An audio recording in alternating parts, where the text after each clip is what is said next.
TVI செய்திகள் டொரண்டோவிலிருந்து S J. Prasanthan. வணக்கம். தனிப்பட்ட தேவைகளுக்காக அரசாங்க ஹெலிகாப்டர்களை பயன்படுத்திய விடயத்தில் கனேடிய பாதுகாப்பு அமைச்சர் பீட்டர் மெக்கேக்கு ஆதரவாக பிரதமர் ஸ்டீவன் ஹாப்பர் கருத்து வெளியிட்டிருக்கிறார். 2010ஆம் ஆண்டு நியூஃபின்லாந்து மாகாணத்தில் உள்ள விடுமுறை மீன்பிடி தளத்திலிருந்து பீட்டர் மெக்கே ஹெலிகாப்டர் மூலம் பயணம் மேற்கொண்டது சரியானதே என பிரதமர் ஹாப்பர் கூறியிருக்கிறார். இலங்கை அரசாங்கத்திற்கும் தமிழ் தேசிய கூட்டமைப்புக்கும் இடையிலான பேச்சுவார்த்தை முறிவடைந்திருக்கின்றது. கடந்த ஒரு வருட காலமாக இரண்டு தரப்பினருக்கிடையிலும் நடைபெற்று வந்த பேச்சுக்கள் நாடாளுமன்ற தெரிவுக்குழு விடயத்தில் ஏற்பட்ட முரண்பாட்டை தொடர்ந்து முறிவடைந்திருக்கின்றன. முன்னாள் ராணுவ தளபதி சரத் பொன்சேகாவின் விடுதலை சம்பந்தமாக ஜனாதிபதி மஹிந்த ராஜபக்சவிடம் கோரிக்கை விடுக்க வேண்டுமே தவிர வெள்ளை மாளிகையிடம் முறையிடக்கூடாது என ஜனாதிபதியின் பேச்சாளர் பந்துல ஜெயசேகர தெரிவித்திருக்கின்றார்.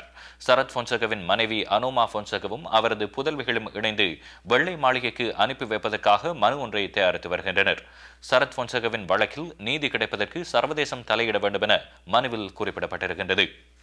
2G ஸ்பெக்ட்ரம் வழக்கில் குற்றம் சாட்டப்பட்ட திராவிட முன்னேற்ற கழக உறுப்பினரும் முன்னாள் தமிழக முதல்வர் கருணாநிதியின் மகளுமான கனிமொழி சென்னை சென்றடைந்திருக்கின்றார். டெல்லி திகார் சிறையில் 194 நாட்கள் இருந்த அவர் கடந்த மாதம் 28ஆம் தேதி டெல்லி உயர் நீதிமன்றத்தினால் பிணையில் விடுதலை செய்யப்பட்டார். தாம் எந்தவித குற்றமும் செய்யவில்லை என்பதை நிரூபிக்க இருப்பதாகவும் வழக்கை சட்டபூர்வமாக எதிர்கொண்டு அதிலிருந்து விடுபட இருப்பதாகவும் கனிமொழி தெரிவித்திருக்கின்றார்.